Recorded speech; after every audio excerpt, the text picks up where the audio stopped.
Hi friends, welcome to Sahara at Home.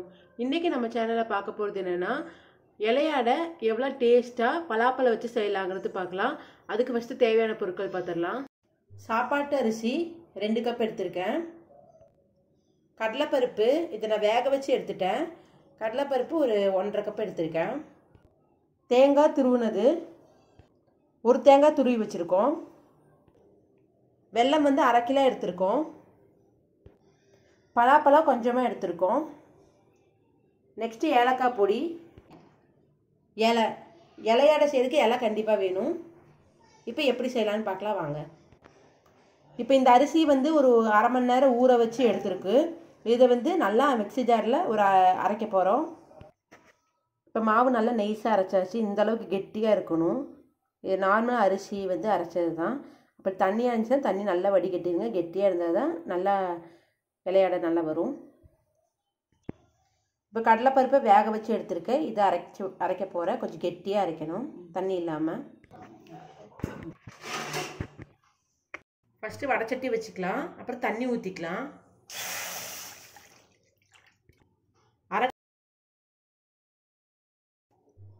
அதாவது 1/2 கிலோவுக்கு 1 tumbler, அதாவது கால் கிலோ போடுற டம்ளர் அளவுக்கு தண்ணி ஊற்றிக்கலாம்.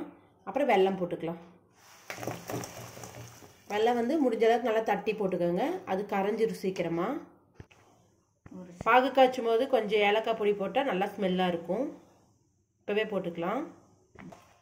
லைட்டாக கிளறி விட்டுக்கலாம். இருக்குமா? வெல்லம் நல்லா கரைஞ்சிருச்சு. இப்போ வந்து பலாப்பழம் கட் பண்ணி வச்சுருக்கிறத போட்டுக்கலாம். அது கொஞ்சம் வேகணும். போட்டு நல்லா கிளறி விட்டுக்கலாம்.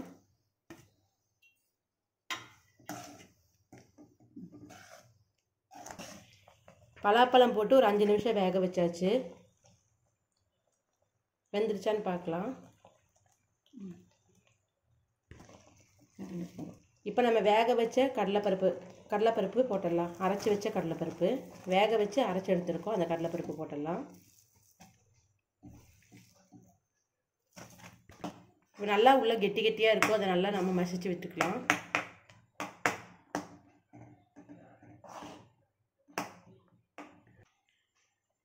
இப்போ அந்த கடலைப்பருப்பை நல்லா மசிச்சு விட்டதுக்கப்புறம் தேங்காய் போட்டுடலாம். துருவின தேங்காய். இப்போ அந்த தேங்காவை போட்டு நல்லா கிளறி விட்டுக்கலாம். இது நல்லா கெட்டியாகணும். இந்த பூர்ணம் வந்து அடி பிடிக்காமல் கிளறிட்டே இருக்கணும். கொஞ்சம் விட்டிங்கன்னா அடி பிடிச்சிரும். கிளறிட்டே இருங்க. இப்போ பூர்ணம் ரெடி ஆயிடுச்சு. இந்தளவு கெட்டியாகணும். அடி பிடிக்காமல் பார்த்துக்கணும். பாருங்கள், இந்த அளவுக்கு ரெடி ஆகணும். ஓகே, இப்போ எப்படி செய்யலான்னு பார்க்கலாம். இப்போ இலையாடை செய்யறதுக்கு ஃபஸ்ட்டு இலை வெட்டிக்கலாம்.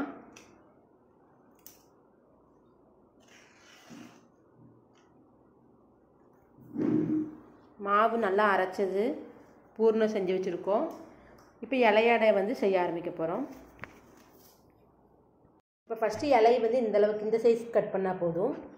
கட் பண்ணிவிட்டு அதில் கொஞ்சம் லைட்டாக தேங்காய் எண்ணெய் தேய்ச்சிக்கலாம், மாவு ஒட்டாமல் இருக்கிறதுக்கு.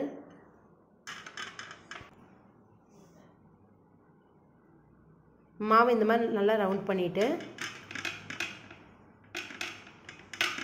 இப்போ பண்ணுற மாதிரியே பண்ணிக்கோங்க.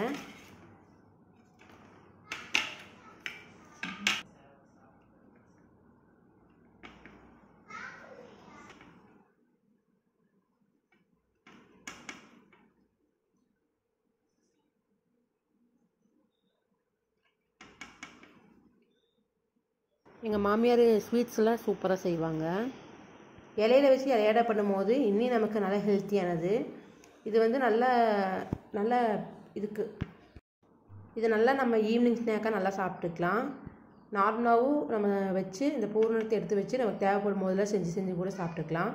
பூர்ணம் அவ்வளோ சீக்கிரம் கெட்டு போகாது. 1 வீக் வரைக்கும் நல்லாயிருக்கும். ஸோ அதனால் ஃப்ரிட்ஜில் வச்சு கூட நமக்கு தேவைப்படும் போதெல்லாம் எடுத்து சூடு பண்ணி சாப்பிட்டுக்கலாம்.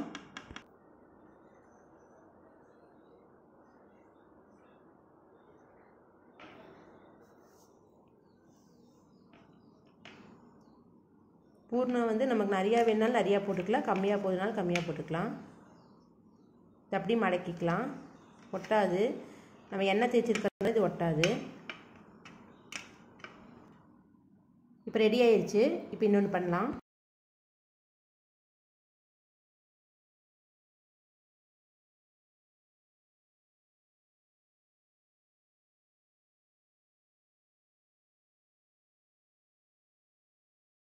இப்போ இட்லி சட்டியில் தண்ணி வச்சுருக்கேன். தண்ணியில் வந்து இப்போ வந்து அந்த இலையை ரோல் பண்ணதெல்லாம் வந்து இட்லி மூடியில் வச்சு இப்போ க்ளோஸ் பண்ணி வச்சுக்கலாம். இப்போ இதை க்ளோஸ் பண்ணி இலையாட இப்படி எல்லா இலையிலையுமே இப்படி ரோல் பண்ணி வச்சுட்டு இப்போ மூடி வச்சிடலாம்.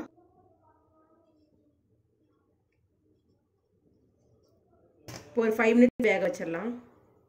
ஓகே, 5 மினிட்ஸ் ஆயிடுச்சு. இப்போ வந்து ரெடி ஆயிடுச்சான்னு பார்க்கலாம். பாருங்கள், ரெடி ஆயிடுச்சு. இப்போ ஓகே, இலையாட ரெடி ஆயிடுச்சான்னு பார்க்கலாம். இலையாட ரெடி ஆயிடுச்சு. இப்போ சர்வ் பண்ணிடலாம். சுட சுட பலாப்பழ இலையாட ரெடி ஆயிடுச்சு. நீங்களும் கண்டிப்பாக ட்ரை பண்ணி பாருங்கள். மறக்காமல் நம்ம சேனலை சப்ஸ்கிரைப் பண்ணுங்கள். தேங்க்யூ, பாய்.